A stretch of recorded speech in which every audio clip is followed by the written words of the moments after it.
Portal Think por Dentro, nosso podcast do Portal Think por Dentro, na TV Cidade, Canal 3, Claro Net, Manaus, e através do YouTube, Facebook, Instagram, para o Brasil e o mundo. É isso aí. Hoje eu tenho a honra de receber uma pessoa pública, uma personalidade pública do nosso estado, muito admirável. Eu admiro, eu tenho certeza que muitas pessoas no nosso estado também admiram. E eu tenho mais um convidado aqui presente na nossa mesa aqui do podcast. Eu tenho a honra de receber Bosco Saraiva, que é o nosso atual superintendente da SUFRAMA, e o Dr. Jorge Pinho, que vai dividir essa bancada aqui comigo para a gente conversar. Nós dois vamos entrevistar o Jorge.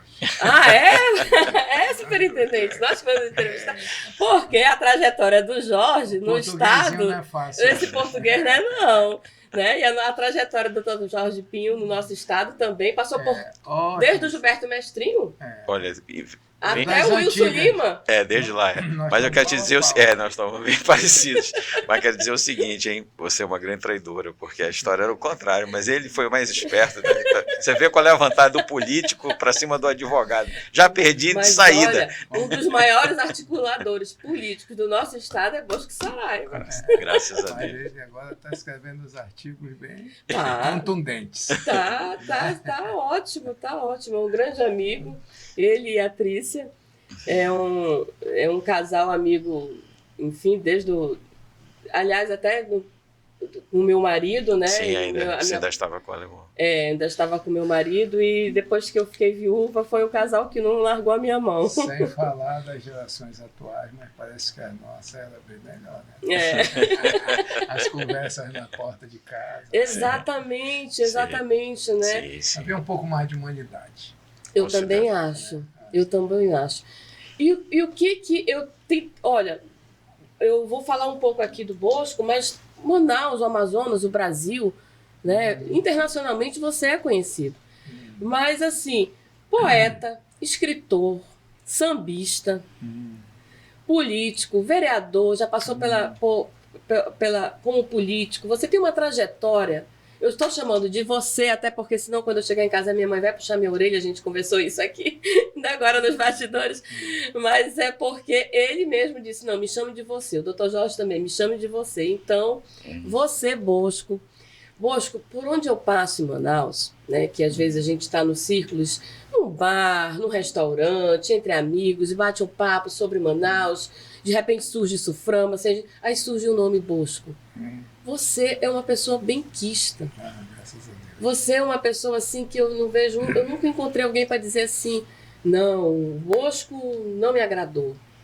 Eu sempre encontro pessoas que te elogiam, que por algum momento na vida passaram por você, por alguma convivência, e tem sempre um carinho ao falar seu nome.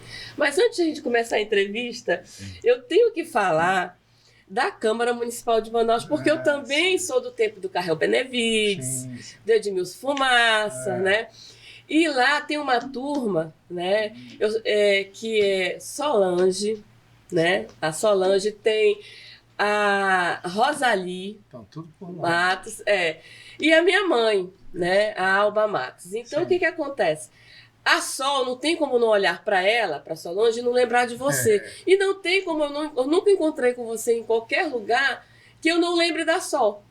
Até nós nos encontramos uma vez ali no evento, no Estúdio 5, né? Acho que ano passado, eu estava com a Trícia. E eu olhei, eu disse assim, só que na hora me deu um branco, eu não consegui lembrar o nome da Sol para falar para ele. E a da Solange. Então, minha assim, amiga de infância, querida. Um abraço para ela. E todo mundo ali na Câmara te ama. Ela está na ativa, Tá nativa. A minha mãe se aposentou agora, mas ela tá nativa. No tempo da 7 de setembro, a gente eu sou desse tempo da 7 de setembro. O que mudou? Tem tanta coisa aqui na pauta, mas como é um podcast e a gente vai conversar, eu queria perguntar para vocês dois, que já passaram por... A gente eu digo que é a política raiz, uma política... Eu sou do tempo em que eu saía para colocar como é que se diz? A foto, não, como é que se diz? O cartaz. Colar os cartazes. No muro, nos postes, né? Aí chegou, já está proibido tal dia, já não pode mais, e você ainda queria estar colocando pela cidade, né? Sim.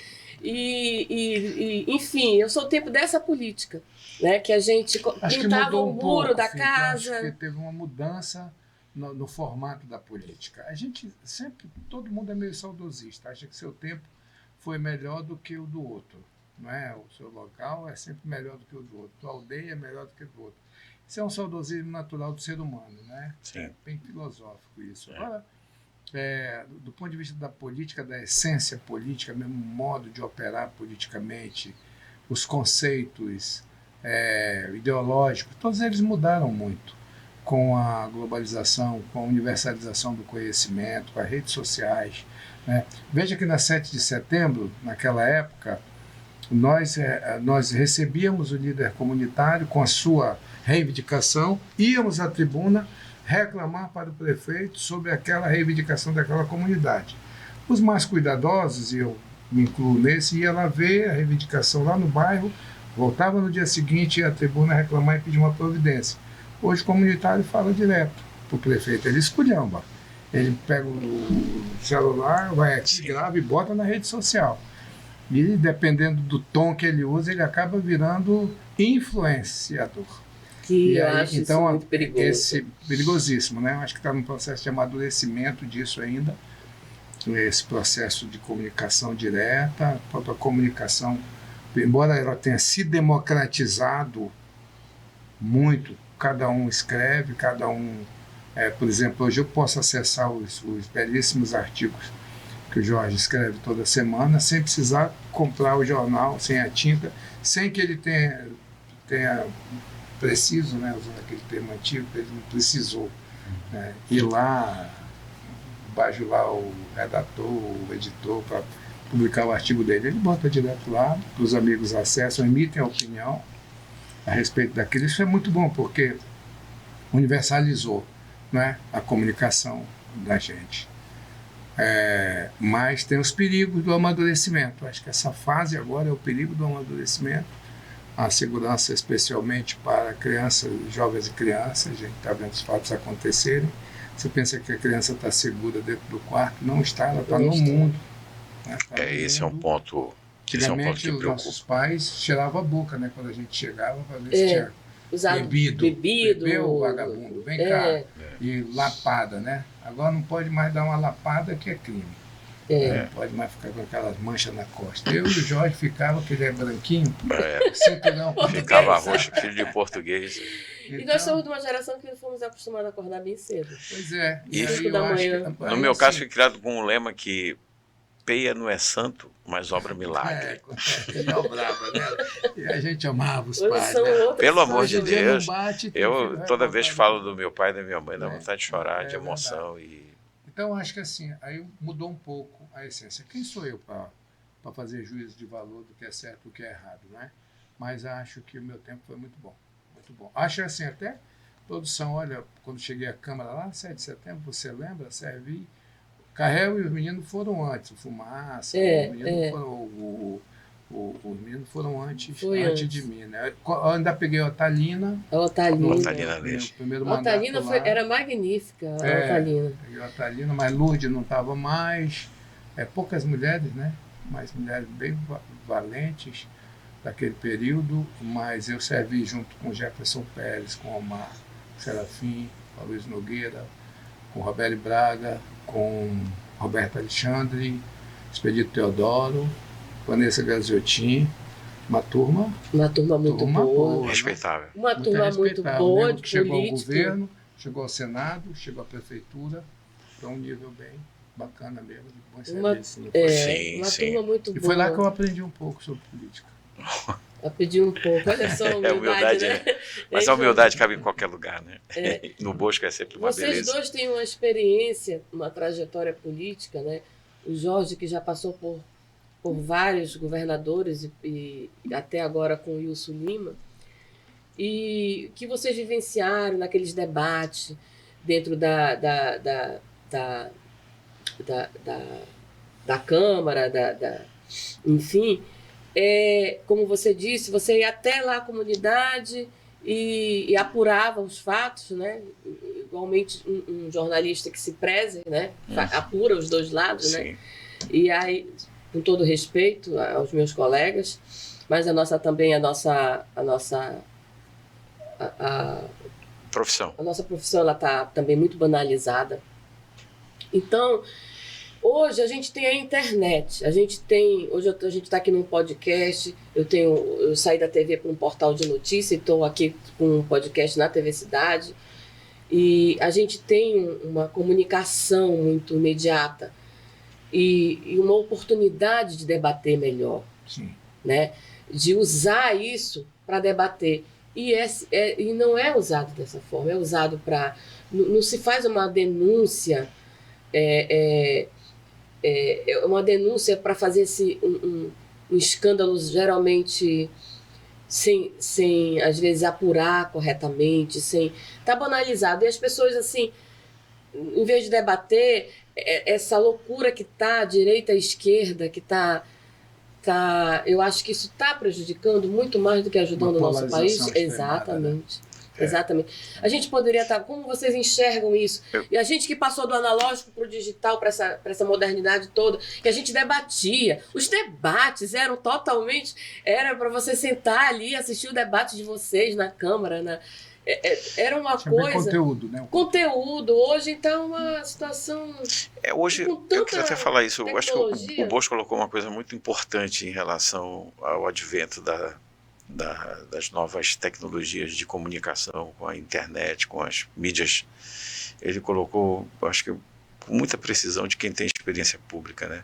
Nós estamos numa fase de amadurecimento, essa que é a verdade, né? E o grande fiel dessa balança aí e é um dos temas mais palpitantes, eu até escrevo muito sobre isso, é o problema da liberdade e essa discussão se ela deve ser restringida ou não.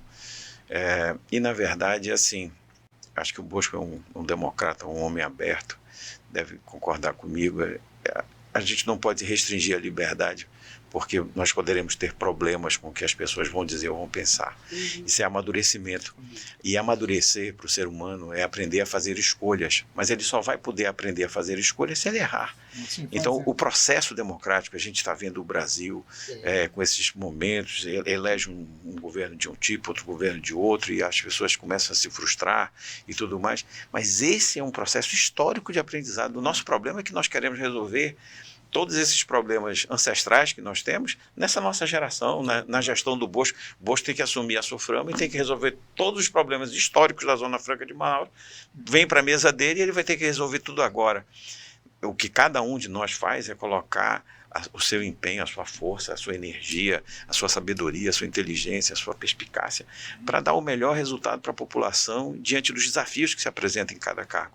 Isso que eu acho que o Bosco tem feito, que a gente vai conseguir construir, mas só com liberdade, só com as pessoas tendo, sim, infelizmente, o direito de errar.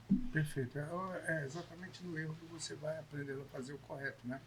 Eu acho que isso é um processo de amadurecimento. A gente é muito imediatista, né? O Brasil tem uma cultura, eu conheço muito pouco outras culturas, conheço mais por leitura, não por visitação ou viagem.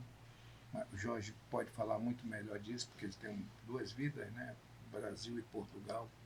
Portugal é um pequeno país fantástico que daquele tamanho conseguiu se espalhar pelo mundo inteiro, né? Os viajantes, os navegadores. Então, fala muito melhor do que eu. Mas eu acho que a nossa cultura é muito imediatista e por isso mesmo a gente errou em plantar as bases da educação, plantar as bases industriais, plantar as bases políticas também. Nós somos muito recentes. Nós somos um país muito recente. Nós somos um país a partir de 1808. Só com Dom João que a gente começou a ser um país. Até então nós éramos um grande canavial, né? Até então, até 1808, nós éramos proibidos, até Napoleão Bonaparte, nós éramos proibidos de fabricar cinto com couro de boi aqui. Quem fabricava um cinto com couro de boi ia para a chibata, porque era uma ordem portuguesa que nos proibia de fazer isso, né? Então a gente foi um canavial, depois foi um cafezal e hoje a gente é uma plantação de soja. Grosso modo, os commodities continuam sendo a nossa grande... E tecnologicamente nós fomos deixando um pouco de lado, né? Veja, todo esse movimento da China dá conta exatamente do mesmo período da Zona Franca de Manaus. Né? Deng Xiaoping que inaugurou essa China atual. Uma abertura que os Estados Unidos fizeram, né, nos anos 80. Ele conseguiu enxergar, ele tinha saído da China e ele conseguiu ver que tinha que mudar. Então, quando ele inicia aquele processo de mudança de pensamento, depois cai o Muro de Berlim e eles com medo queriam continuar comunistas, mas ele disse, não, vamos abrir umas zonas francas aqui. E abriu. Shenzhen é do tempo de 1970, do tempo da Zona Franca de Manaus. Quando a gente estava recebendo aqui seu Matias Maquilini para fazer a fábrica de máquina Olivetti, eles estavam pescando lá em Shenzhen. E lá é o centro tecnológico do mundo atualmente. Então, guardadas as proporções dos regimes e tal, mas nós temos aqui esse paralelo. Né? E ele fez ver em 5 cidades dele, né? Lá em 5 províncias, depois mostrou para o resto que o caminho era esse. O caminho era aquele. Então, cada um chinês que ia lá, que via aquilo, dizia, nossa, o que fizeram aqui em 5 anos? Não, a gente fez isso, então vamos repetir. Conseguiu movimentar. Então, o pai da nova China é Deng Xiaoping com exemplo. Mas é uma geração. Veja que é uma geração. Então, o que a gente quiser colher... Tem que plantar agora. Tem que plantar agora. Daqui a 30 anos. Tem que ser assim. Por exemplo, converso muito com o Omar sobre o CBA, Centro de Bionegócio da Amazônia, que tem 20 anos, foi fundado pelo presidente Fernando Henrique e ficou como centro de biotecnologia. Centro de pesquisa ali sem recurso. Né? Não tinha o que fazer porque não existe ciência, não existe tecnologia desenvolvida sem recurso. Não dá para fazer pesquisa. 20 anos. Aí a gente, em abril de 23, o presidente Lula assinou um modelo para ter vida própria, o CBA. A gente sabe, eu converso muito com o Omar, porque o Omar diz, não é para nós. A gente tem que investir para outra geração. Sim. Mas a gente vai deixar para outra geração. Então, acho que esse tem que ser efetivamente o pensamento de cada ato que a gente faz na vida pública. Né? Não é tapar o buraco, não é fazer aquilo. A gente tem que pensar nas coisas estruturantes. E plantar as boas sementes. Né? Você falava no início, Jorge acompanhou bem isso. No início de tudo, eu estava lá no Morro da Liberdade. Eu sou dos anos 60, eu sou de 1959. Então eu tenho claro na minha mente o que éramos antes da Zona Franca. A Zona Franca vem em 67, perfeito. O comércio chega em 69, por aí, 70. Em 70 começa a chegar a fábrica. As fábricas nos distritos. Começa a chegar, que fica a montante do meu bairro, fica ali acima do meu bairro. Sim. Né? Eu brinquei no Garapé do 40, virgem. Né? Onde eu trabalho hoje, eu ia balar passarinho, que a gente chamava balar passarinho. Pegava o estilingue e ia balar passarinho. Né? Que é lá naquela área da Suframa. Então eu vi lá, com a implantação da indústria, o Garapé morrer. Porque fizeram uma dragagem, montaram a tubulação do emissário de rede de esgoto, de lá, no fim da estação de tratamento. E aí eu vi tudo aquilo mudar. Né? Mas eu sou do tempo que não tinha água, não tinha luz, não tinha asfalto no meu bairro. Veja, nós éramos um paupérrimo nos anos 60. Verdade. A cidade de Manaus tinha 250 mil habitantes. Sim. Diz o Serafim que era uma cidade em decomposição. Essa frase é do Serafim. Nos anos 60, Manaus era uma cidade em decomposição, né? Em desfazimento. E, portanto, na minha trajetória, tudo foi acontecendo por necessidade. Não teve planejamento. Foi acontecendo por necessidade. As situações foram ocorrendo. O último grande planejador da cidade de Manaus foi Eduardo Ribeiro, né, que deixa uma cidade projetada para 600 mil habitantes, e cidade do Severiano Porto. E Manaus só começa a ter problemas realmente depois que a gente atingiu essa marca de pessoas, e aí a gente começa a ter essa profusão de invasões. Hoje estamos lá com mais de 2 milhões de habitantes. Foi espalhando a cidade. Né? Cada ciclo econômico foi espalhando a cidade. E por incrível que pareça, as pessoas começaram a vir para Manaus. E assim, nós passamos a ser aqui em cima a grande metrópole do norte, somos nós. Nós somos mais cosmopolita aqui, né? Manaus tem a característica ainda por cima de ser a mãe dos deuses. Até hoje, quem veio para cá absorveu a nossa bem-querência, né? A gente não pode ver uma pessoa na porta de casa que a gente dá comida, dá água para se lavar e depois se anoitecer lá de dorme aqui. Eu já escrevi sobre E isso. acaba voltando. Eu já escrevi dentro de casa. sobre a hospitalidade amazônica. Eu já- Só nós fazemos isso. É fantástico isso. No Brasil, ninguém faz isso. Se tiver 0 grau, vai ficar lá fora. Então, você quer um cobertor. Manaus não. Aqui a gente bota para dentro de casa, fica aí, amanhã você vai. Mas durma aqui hoje. É capaz de passar a noite vigiando os outros, não é? Sim. Então, essa é uma característica nossa. Daí, o que aconteceu? O meu bairro evoluiu no sentido de que muita gente foi morar lá perto porque estava próximo das fábricas. Sim. Uma oportunidade Aí ele de começa a trabalho. crescer, né? Morro, Lagoa Verde, São Lázaro, Betânia. São Lázaro, Betânia. Enfim. E aí acabaram tomando o Igarapé, do 40. Né? Isso são vidas paralelas que eu tive, a minha vida profissional e a minha vida comunitária. Então eu senti a necessidade de cuidar. Depois eu fui estudar na Escola Técnica Federal do Amazonas, que era uma das mais... Consegui passar no mini vestibular e fui estudar eletrônica na Escola Técnica. Em 77, ainda no tempo da ditadura, eu fui para lá, né, um pouco de militância da liberdade e tal, né, já escrevia uns poemas. E aí eu fui para lá estudar junto com a classe média, porque era escola técnica e colégio militar. Sim. Né? Ali tinha Eram as grandes escolas. Tinha mais o estadual, né? Sim. Que ali Era elite, os expoentes. E aí eu comecei a perceber que eu precisava lutar pela minha comunidade. E foi entrando normalmente isso. Eu tive uma vida comunitária, arrumei problema político já no final dos anos 80, e eu queria... Certa vez, em 1990, deu uma cheia muito grande, porque quando enchia, o período da enchente, o 40 ia para baixo d'água. Então, as pessoas faziam as marombas, né? Sim. Subia o assoalho. Subiu o assoalho. Só que nesse ano... Pois então, em 90, depois do Mãe Preta, depois do Carnaval de 89... Eu desfilei nesse... Mãe Preta. Eu desfilei pela escola. Né? Marcante aquilo, que marcou a vida de muita gente, né? A música marca a vida da gente, né? Sim. Uma música marcou a vida de muita gente. Eu traí a família, que uma parte da minha família era parecida. Aí eu fui pro morro. Quando descobriram, eu estava lá no morro. Por causa do samba. Do samba. Desculpa te interromper. Não, mas foi o que eu lhe pedi, que você falasse da tua vida também. Nós vamos fazer uma homenagem, cortando já, entrando noutra história. Eu trouxe um amigo para fazer o carnaval de 88, que chamamos Xangai, Carlos Fernandes. Ele tinha sido artesão da Beija-Flor, é um artista plástico muito famoso, morava em Maricá, no Rio de Janeiro. E aí ele ficou e ele disse, vamos fazer uma homenagem à Dona Zumira.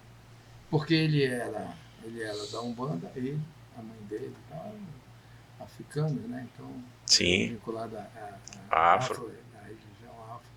E aí eu disse, vamos fazer a nossa madrinha e tal. E nós fizemos uma homenagem em vida à Dona Zumira, que veio a falecer já depois em 2007. Dona Zumira faleceu em 2007, no 13 de maio, no Dia das Mães. Nossa. Segundo domingo de maio, no Dia das Mães. A libertação dos escravos. Sim, marcante, né? Mães, né? Muito emblemática, né? Num domingo chuvoso. Ela subiu. E aí a gente fez a homenagem e acabaram. Gilson, falei com ele hoje, ainda está vivo. Nosso querido Gilson da Cefaz. Da Cefaz. Gilson, nosso irmão. Excelente poeta. Abraço, Gilson, querido. Fez aquele samba junto com o finado Almeron, maravilhoso, uma música eterna, né? E aí a gente homenageou, enfim, deu certo. No ano seguinte, aquilo deu uma cheia muito grande, a água subiu até a comeira e nós tivemos que tirar as famílias de dentro das casas e abrigar na escola de samba, nas escolas estaduais, municipais, nas igrejas, durante aquele período da cheia. Nossa. E aí eu descobri que meus amigos moravam tudo lá. Né? Então eles moravam. Passava o ano discutindo a alegria, que era o carnaval do ano seguinte, mas morava dentro da tristeza. Exatamente. E aí eu prometi a eles que ia tirar eles de lá, imagina. Olha essa promessa aí. Não sei de onde foi isso. Aconteceu uma noite, na quadra da escola de samba, a gente sentado lá. E eu achei que ganhando a eleição para vereador conseguiria. Então vou entrar na política. Foi assim que eu fui para a política. Sim, que você Tenho que ingressou. registrar que eu tive a orientação política partidária mesmo. Uma grande figura que é o João Tomé Mestrinho, está vivo ainda. É. É atualmente o vice-presidente da Escola de Samba do Morro. Nosso irmão. É, uma ótima pessoa. Celso Seixas, Celso Aníbal Seixas, Bessa, Aníbal Bessa. Machadão. Essa turma toda foi lá para o Morro. Um monte de comunista. Foi todo mundo foi doente um dia, né? Mas eu acho que. Todo mundo sofreu desse mal. Mas quem não foi comunista quando é jovem não tem coração. Naquele tempo. E que quem continua sendo depois da nossa idade não tem juízo. Mas Verdade, é isso mesmo. É E aí a verdade. gente O meu foi- pai deu logo um jeito em mim quando eu comecei. É isso aí. Então a gente entrou, né? E aí pronto, aí eu fui para política, ganhei a eleição, fui para a Câmara encontrar vocês lá. Uhum. Ó, você sabia que até lá eu nunca tinha botado um paletó, né? Aí foi lá que você Não, lá eu colocou. aprendi a dar nó de gravata e Olha estava aí. eleito vereador. Eleito vereador. Eu me elegi, e agora? Tem que dar nó na gravata. E aí contei aquelas figuras que eu falei há pouco, mestres da política, né? Gente nova como eu. E eu me mantive preso à comunidade, né? E daí fui fazer aquilo que era tirar meus amigos lá de cima do Garapé. Não deu, né? Porque eu descobri que não ia resolver como vereador. Aí começou uma saga, uma jornada até 2003. sim, De tinha 92 a 2003. quando surge a o gente Prosamin, né? concebeu o Prosamin. Prosamin. Que foi uma Aí eu grande fui obra, uma atrás do grande. dinheiro, do financiamento em Washington, no BID, Sim, junto com Tabajara, com Magno, são engenheiros sim. antigos, que desenharam o projeto junto comigo, que está até hoje. Bosco era o nosso secretário de. Eu estava no Infraestrutura. governo, você era o nosso secretário de infraestrutura e realmente foi um dos projetos mais bonitos que Isso já foi com já foi O concebido. governo do Eduardo Braga. Governo Eduardo Braga. 10 grande anos governador depois. nosso. Eduardo, sim, um grande, 10 grande anos, governador 10 e anos um grande pensador Você do vê que futuro. não é da noite para o dia, né?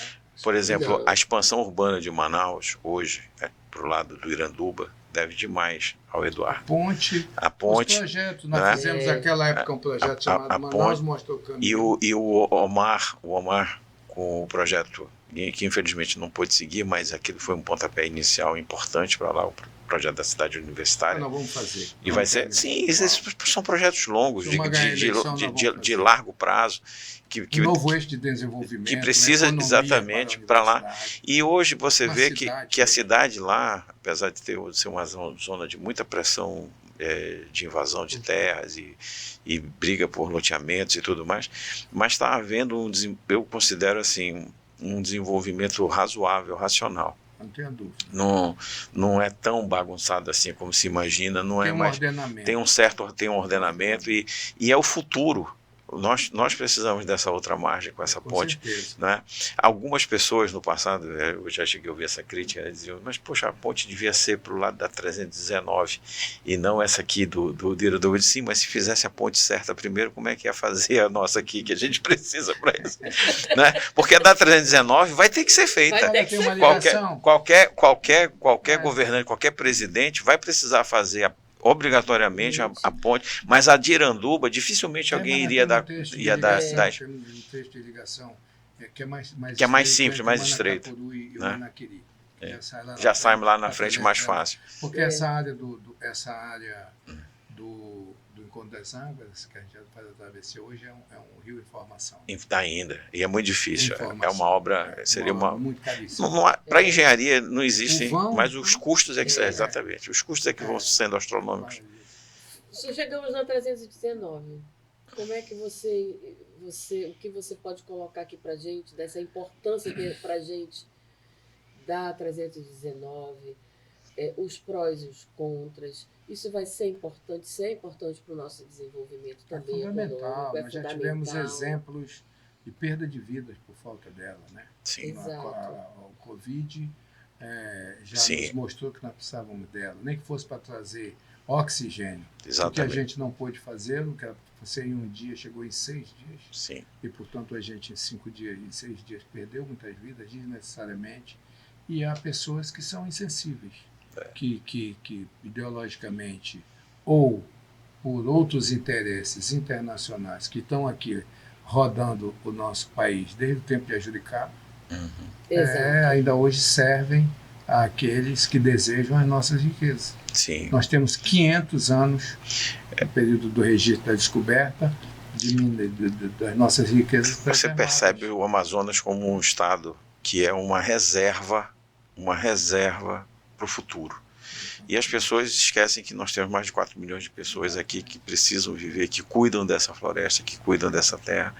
E nós temos, eu conversava isso com o nosso querido Vicente Nogueira, sim, e ele dizia que nós, com muito orgulho, que nós temos uma das legislações ambientais mais severas e mais restritivas, entendeu? E olha só o paradoxo, né? E aí o nosso desenvolvimento fica todo a reboque. Então a gente dá uma bruta de uma compensação ambiental para o país, faz um estoque aqui de riquezas. O Samuel Hanan fala com muita propriedade em renúncia econômica do Amazonas, do estado do Amazonas em prol do Brasil, e nós recebemos isso por conta da Zona Franca de Manaus, e aqui o nosso superintendente sabe quanto sacrifício que é para a gente preservar e garantir os nossos direitos. Aliás, um trabalho que o nosso senador Omar, com toda a bancada federal, incluindo Eduardo e todos os nossos deputados, de parabéns por terem conseguido manter esse sopro ainda de sangue que jorra e mantém vivo esse estado.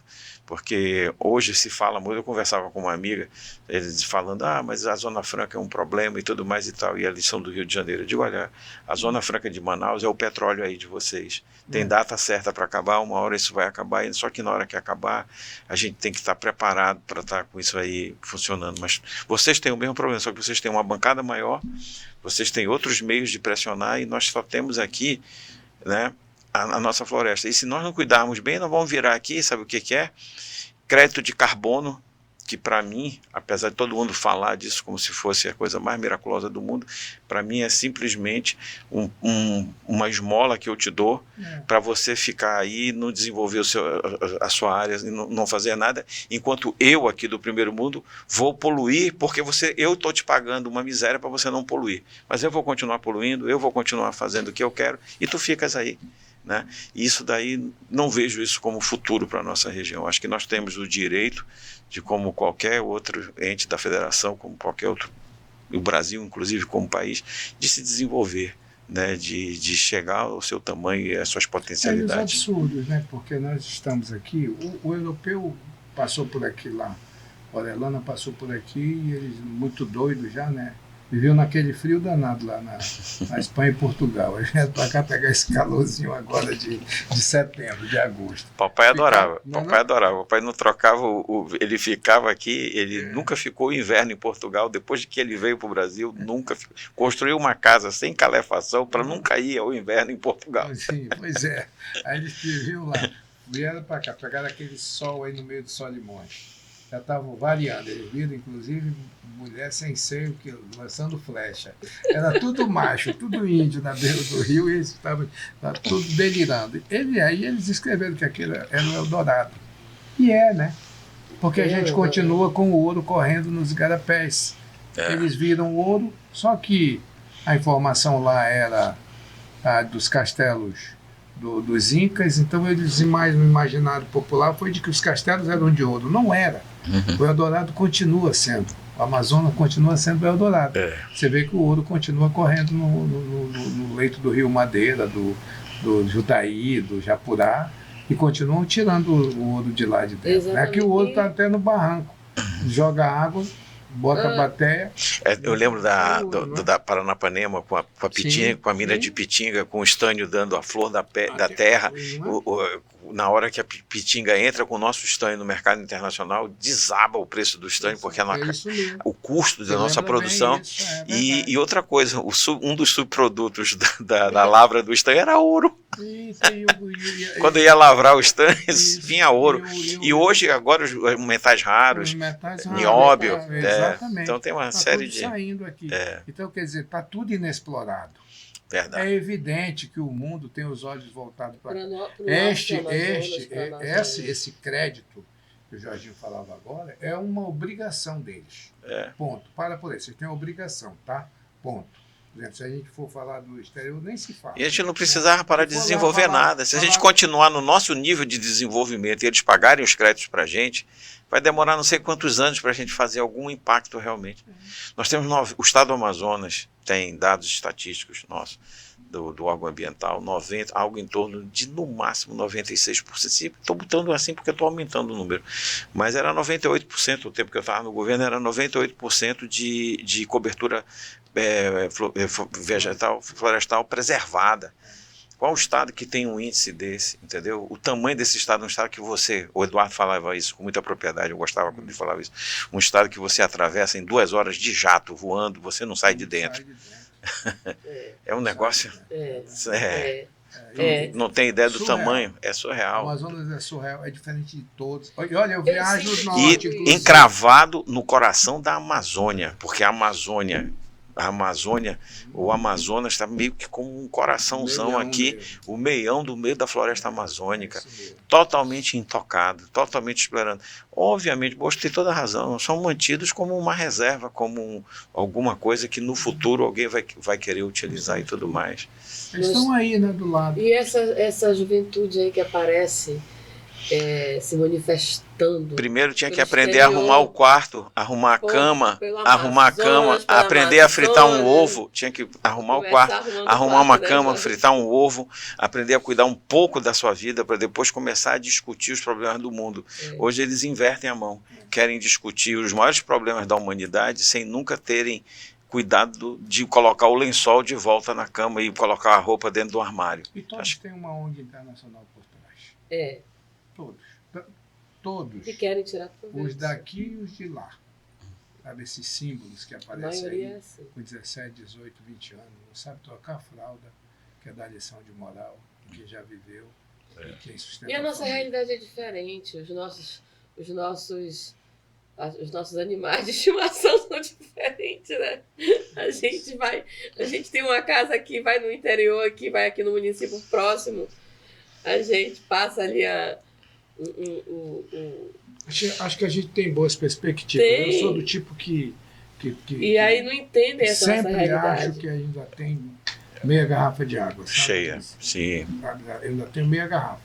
Não sou daquele que eu só tenho. É otimista. Não, fizeram com aquele rapaz lá com a capivara dele, né, naquela época. Não, olha só, uma das coisas sobre a hospitalidade amazônica, que é uma coisa que, não sei se você tem, mas quem tem ancestralidade no Nordeste, sabe falar muito bem sobre o que é miséria, muito melhor do que a gente.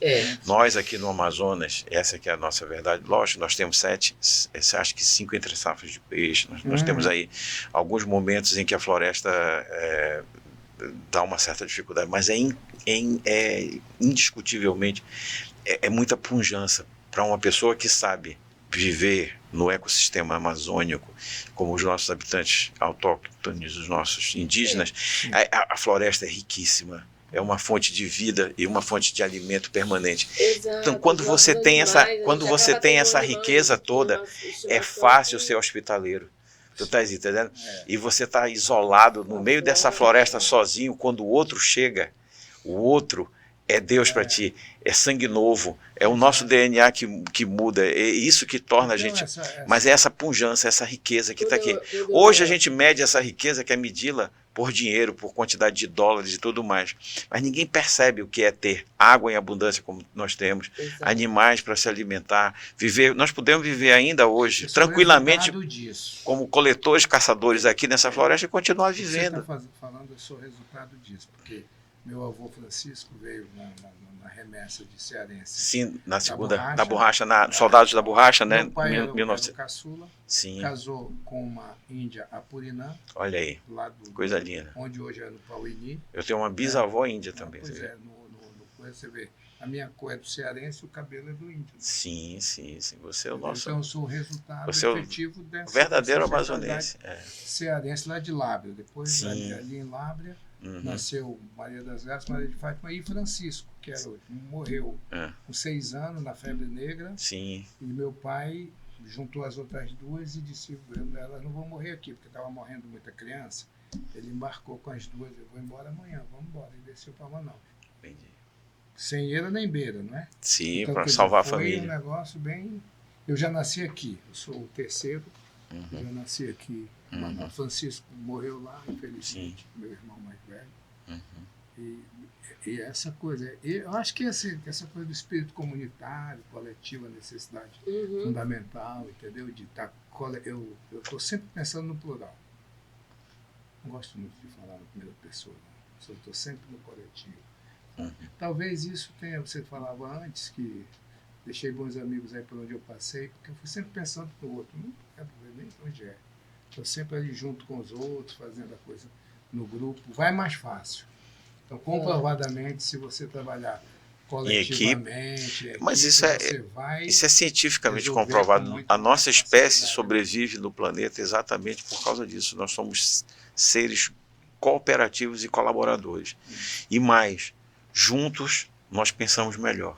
E sozinho numa ilha você mais é do que um coco. Do que um coco, exatamente. Exatamente.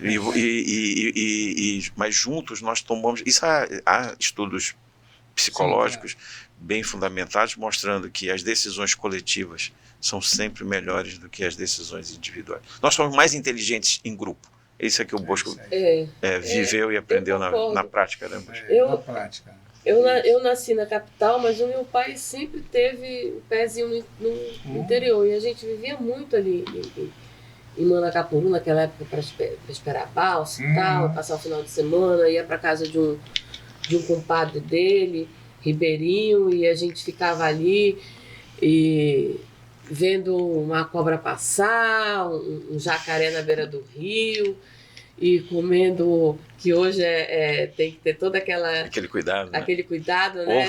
Ovo de tracajá? Ovo, um tracajazinho, assado. Peixe, né? Então eu também tenho essa... Comeu mexira? Comeu mexira? Sabe o que é mexira? Sabe o que é mexira hoje? Sei, mas nunca comi, não. Não, mexira eu não comi, não. É crime. Não comi, não, mas eu já comi. Mas sabe que o peixe-boi.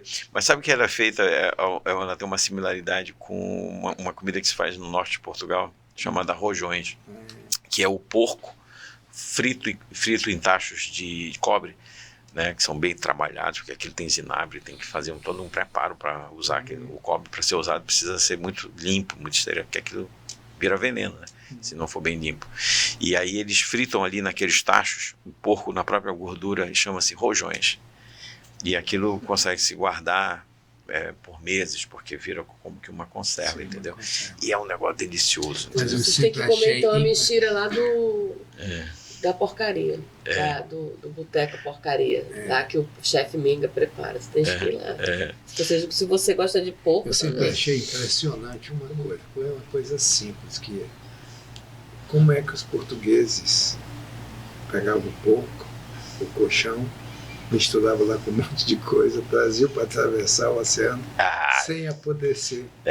Mas conservava aquilo. Vou te explicar. Aí você vai tirando isso até tá. Hoje, né? Isso tá. Tu sabes que a nossa vinda para cá, a vinda dos portugueses para cá, tá diretamente relacionada com isso que você está falando. Que era o quê? O comércio das especiarias. Nós viemos para cá, para esse lado, para tentar chegar às Índias. Por isso que nossos habitantes são chamados de índios e tal. E a técnica era usar as especiarias que tinha na Índia, mas antes disso a gente já tinha resolvido isso no Mar do Norte com o bacalhau e com o processo de salga. Sim. Que isso é feito muito largamente lá perto da minha casa, de onde eu venho lá, na nossa origem portuguesa, em Aveiro, do lado de Aveiro, e tem grandes salinas lá, então você tem produção de sal. Sabe que sal já foi uma riqueza, inclusive. Sim. Mas exatamente por essa capacidade de conservar alimentos. Então as carnes eram salgadas, que nem charque, essa coisa toda, e é feito todo esse processo para poder armar os navios e mandar eles para cá, para descobrir as Américas. O Porto, por exemplo, os habitantes do Porto em Portugal são conhecidos como tripeiros. Por quê?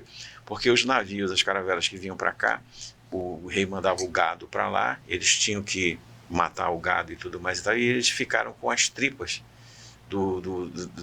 desses animais, e aí faziam comidas com essas tripas e tudo mais e tal, e a carne boa era salgada e embarcada para nas caravelas para poder aguentar 3 meses de viagem em cima de uma casca. Eu sei disso. Eu sempre estou lá com ele e a Trícia, e são muitos assuntos, né, que a gente... diversos, assim. Voltando aqui para a nossa SUFRAMA, como é que está... A gente ainda há pouco você passou pela escola técnica. Sim. Você passou... a gente passar... Eu passei... Eu fiz o meu sonho no meu segundo grau era passar no mini do IEA. Né? Não era aquela coisa para passar pelo fazer o magistério e fazer depois o jornalismo, né? Sim. Eu já tinha uma cabeça de eu sair com o segundo grau, que eu pudesse sair já ter uma profissão. Já ter uma profissão para eu... Algo que se perdeu no Brasil, né? Isso se perdeu no Brasil. E a gente tem um projeto do jovem aprendiz para ser inserido no mercado de trabalho. Como isso está tem uma lei. Ontem eu entrevistei agora um projeto Trilha do Aprendiz, encantador, que está encaminhando esses jovens, que está fazendo um aparato disso tudo para encaminhar. Com tecnologia, né? Eles têm ferramentas, eles têm uma ferramenta interativa, eu busquei muito interessante, que é o seguinte: com essa ferramenta interativa, os jovens entram no sistema e é meio lúdico, e como games, e eles vão preenchendo e dando todas as suas características de aprendizado, de área de atuação e tudo mais. O que acontece?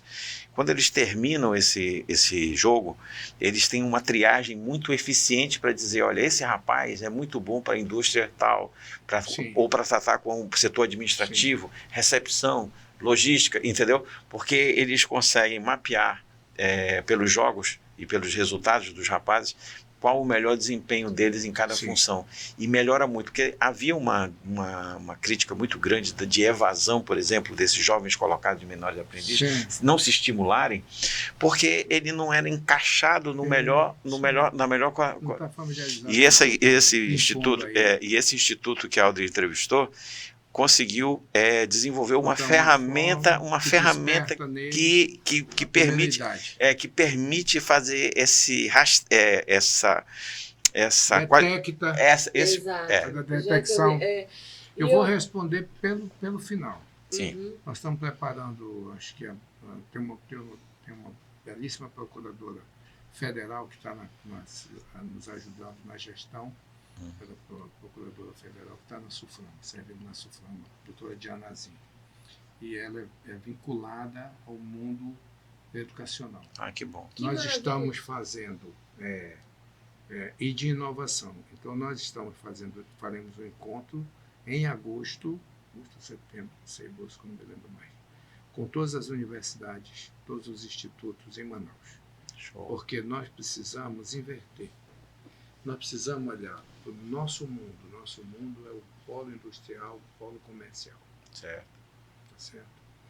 E aqui ver quais são as necessidades para os próximos 5 anos. E, em cima disso, montar a nossa grade de formação. Sim. Porque já temos o resultado da pesquisa que fizemos. Para os próximos 3 anos, nós precisaremos preparar 2.500 engenheiros, engenheiro químico, engenheiro mecânico, engenheiro eletricista, só para atender o polo industrial no que vai crescer. E 3.600 técnicos de nível médio, nos mesmos setores industriais. Sim. Então, nós precisamos falar com as nossas universidades, são mais de 20 em Manaus, o que eles estão formando. Sim. O que eles estão botando no mercado? No mercado.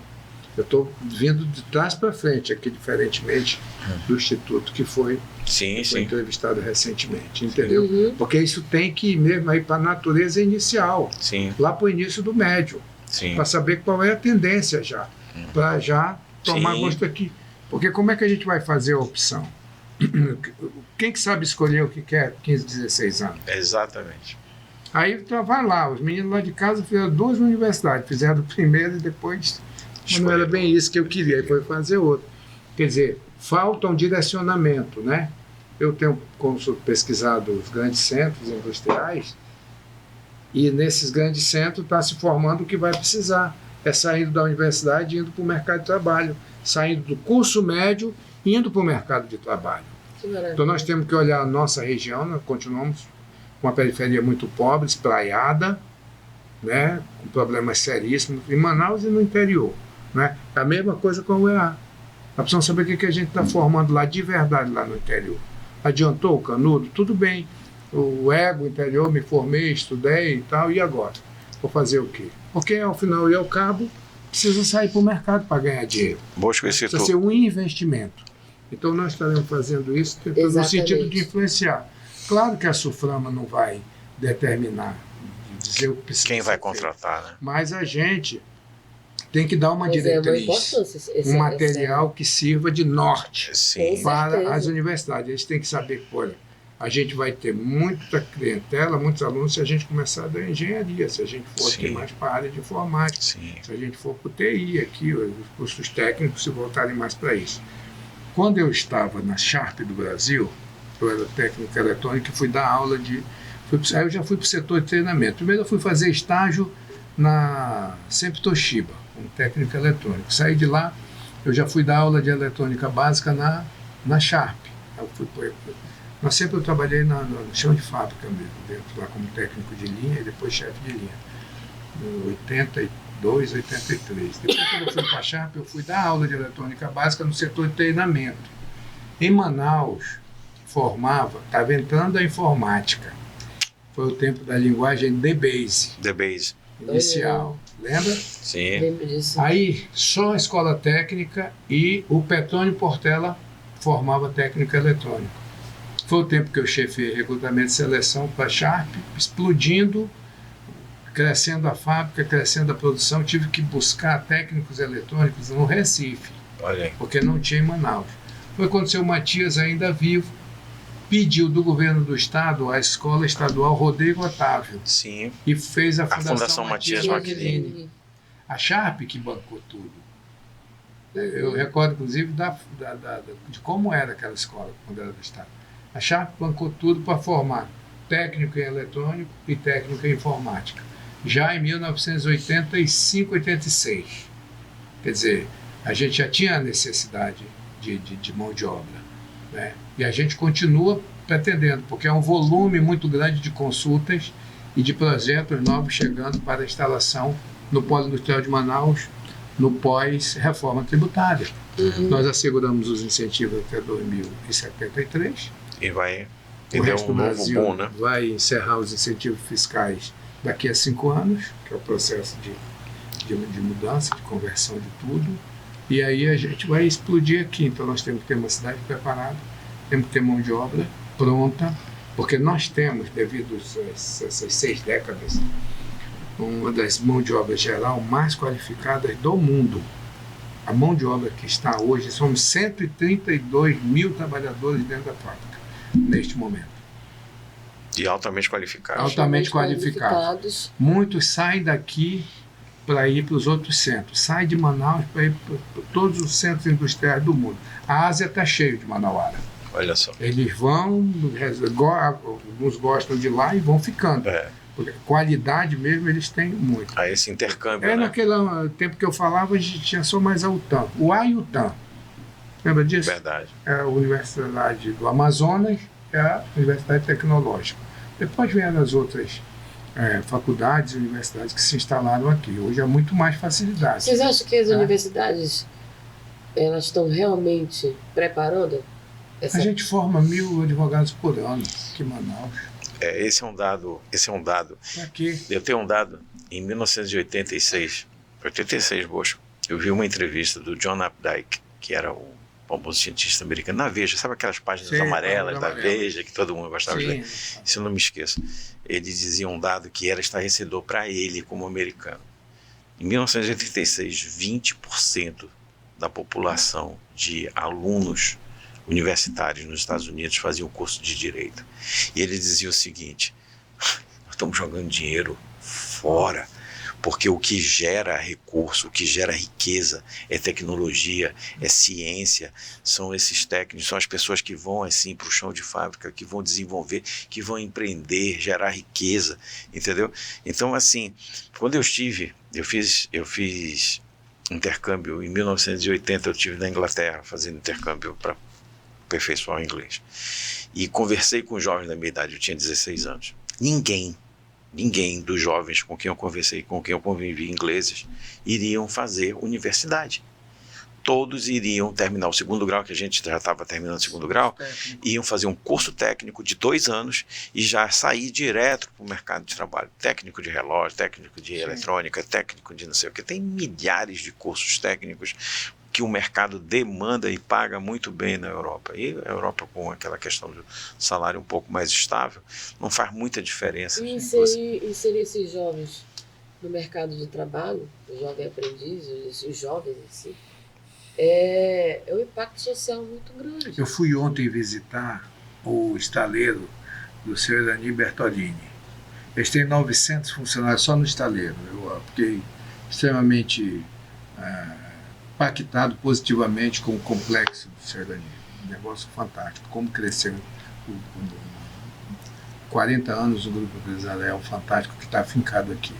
Mas no estaleiro não tem soldador em Manaus. Não tem soldador. A juventude não quer ser soldador. Então, se você procurar motorista carteira D, não tem motorista de caminhão em Manaus. Então, eu estive há 2 meses atrás com o Comando Militar da Amazônia, com o comandante, com o general, para que a gente pudesse conveniar, fazer uma forma de formar os soldados e habilitar para a carteira D. Para já terem então, essas profissões no tempo de serviço, ele pode muito bem sair de lá como soldador, e já sai empregado. como carteira dele, e sai no dia seguinte ele está empregado. Então, esse cuidado é preciso fazer. Essa é uma das preocupações atuais de nós todos lá na Sufran. Muito interessante. A gente olhar para frente, preparar o futuro, preparar a cidade, fazer novos eixos com atividade industrial, permitir que novos eixos sejam criados para permitir a instalação. O distrito está saturado, Sim. O antigo polo industrial de Manaus. O maior descontentamento hoje do trabalhador do polo industrial de Manaus é a rota, que ele chama. Na verdade é o trânsito, porque ele fica 2 horas dentro do ônibus. O ônibus é novo, confortável, tem ar-condicionado, mas ele se estressa porque ele vai se atrasar na chegada e na saída. E a gente está tendo um fenômeno que boa parte dessa população está mudando para Iranduba, né? Talvez seja o caso da gente criar alguma coisa para lá. Pois é, hoje o trânsito foi um complicador para mim hoje. E eu saí com bastante antecedência. Manaus está, de certa forma, estrangulado. É um caso a ser analisado urgentemente. É uma situação que tem que ser analisada urgentemente. Eu queria passar mais tempo aqui conversando, e eu gosto de que os meus convidados falem mesmo, conversem. Eu prefiro escutar mais, eu só dou a entrada nos assuntos, né? Mas Esse aqui que eu acho legal. E eu tô assim, sinceramente, na minha trajetória o meu diretor ele já está apontando os minutos, a minha trajetória na comunicação de 15 anos já, quase 20 anos, sempre quis ser jornalista, né? E passei pela televisão, aí voltei, aí fui para o portal e agora novamente aqui com essa bancada na TV. E assim, a gente tem pessoas que a gente quer entrevistar, né? Ou famosos, ou personalidades, a gente quer ter no nosso currículo, eu entrevistei, né? E hoje eu estou muito feliz, olha, vocês podem ter certeza que é um dos dias mais felizes da minha vida. Oh, que bom, querido. Assim, da minha trajetória profissional, ter tido a oportunidade de ter vocês aqui. São 2 personalidades que exercem e exerceram e exercem funções, né, dentro do nosso estado, que são relevantes e importantes, e que vocês passaram por vários governos, né? E o que eu gosto de apresentar, Bosco, Jorge, é o lado bom. Bater, criticar, sabe? É muito fácil. Sim. É muito fácil. Eu gosto de conversar, debater o que está acontecendo, como é que a gente vai resolver isso, o que isso aqui está melhorando. Eu acho que a gente contribui. Não que a gente não tenha que ser crítico, que não tenha que fazer denúncias e tal. Essa não é a linha nunca foi a linha do Fique por Dentro, né? A minha linha de editoria, de trabalho, é falar de coisas boas, destacar o meu estado da melhor forma possível para o Brasil e para o mundo. E ter vocês hoje aqui, nossa... Olha, eu vou terminar só falando uma coisa que eu gosto muito de falar sobre Cabala Judaica. Eu gosto muito, uma das coisas que mais me melhoraram como ser humano, acho que foi estudar Cabala Judaica. E é um princípio de Cabala Judaica que diz o seguinte: ao contrário da física, em que os diferentes se atraem, né? Espiritualmente é o contrário. Os iguais se aproximam e os diferentes se repelem. Então, se nós estamos aqui os três reunidos nessa conversa muito agradável e proativa, positiva, falando do copo mais cheio do que vazio, né? Como o Bosco levanta com esse otimismo, e eu tenho muita identificação com o Bosco, eu chamo de Bosquinho, como todo mundo que conhece ele tem essa referência, esse carinho, e eu sinto que ele, na passagem dele, onde ele passou, é mais ou menos como eu sinto aonde eu vou. Quando a gente retorna a essas casas, ser abraçado, beijado pelo povo, muito legal, é muito prazeroso. Eu sei que o Bosco tem essa felicidade. E eu acho que Deus faz isso, ele aproxima os iguais. Eu estou muito honrado de estar aqui com você. Desde o momento que você assumiu, ainda não tinha podido ir com você, estar lá para lhe dar um abraço. Não, mas a gente sabe que a correria é muito grande, a gente respeita o trabalho de cada um, né? Mas a felicidade de estar com esse cara especial que eu conheci lá atrás, né, no meio da minha carreira, é uma honra estar aqui. Fiz questão de vir para dar esse abraço pessoalmente, querido. Deus te abençoe muito. Olha aí, opa, é emoção. Tem uma pergunta que eu vou ter que fazer porque me pediram para fazer. Vai ser candidato? Vem aí. Vou estar junto com o Omar na campanha para a gente conquistar o governo, se Deus quiser. Vou estar com ele na eleição. Vou ajudar o Omar a voltar a ser governador para desenvolver seus bons projetos. Muito obrigado pela oportunidade de ter estado aqui. Eu também. As palavras a meu respeito suas são palavras de ouro e são bondade sua. Eu não mereço tanto. Eu sempre te acompanhei, né? Sempre te acompanhei desde, como eu te falei, da política. Eu sempre fui envolvida nessa situação de política, sempre estive nos bastidores. Eu peguei umas surras do meu pai na minha infância por causa de um político que eu pulei o muro, fugi de casa para assistir um comício do Gilberto. Quando eu voltei, quando ele descobriu o que eu tinha feito, então eu peguei umas 2 surras por causa do Gilberto Mestrinho. Uma que ele distribuía aqueles bonecos, né? Sim. E eu amava, e o meu pai dizia que eu estava tirando a oportunidade de uma outra criança que eu não precisava ir lá pegar. Mas na minha cabeça eu queria estar ali perto do Gilberto, né? Sim. E quando eu tive a oportunidade eu votei, não tinha como não votar nele. Sim. E aí fui amadurecendo, convivi com o Amazonino Mendes, convivi com o Eduardo Braga, convivi com essa política de raiz, né? E que eu tenho respeito, eu procuro trabalhar de uma maneira respeitosa e como eu acabei de dizer... E construtiva, né? Construtiva, que a gente possa conversar. Eu peço muito que as pessoas que estão nos assistindo, que ficam debatendo política, se ofendendo na internet, vamos buscar conversar de coisas boas que a gente possa dar resultados na sociedade. Eu acho que é importante que a gente tem que procurar o que aproxima, né? Exatamente. O que nós temos em comum. Exatamente. Né? Eu acho que isso constrói mais. Obrigado mesmo. Eu desejo sucesso extremamente para vocês dois, que são 2 pessoas importantíssimas para o nosso Estado. A ocupação de vocês dentro, vocês contribuíram e contribuem para o nosso Estado. Deus abençoe grandemente vocês. Muito obrigada pela oportunidade. Eu volto aqui para a gente falar só de samba e poesia. Eu quero falar de samba e poesia, porque eu quero te convidar. Aí eu vou dar uma sugestão, trazer meu amigo desembargador Flávio Pascarelli. Flávio, meu parceiro. Não, eu quero convidar você para um sarau da nossa academia, da UCAMA e da BEPA, que a gente faz lá. Lá tem a tua turma também do Morro, que tá o Vanderlei Freitas, tá o Bosquinho Poeta também. Eu sou de lá. Pois é, então de lá. Eu sei, então vamos participar de um sarau nosso que o nosso presidente Paulo vai organizar. Sim. Muito obrigado, gente. Obrigado. Vocês que acompanharam o nosso podcast, muito obrigada para vocês.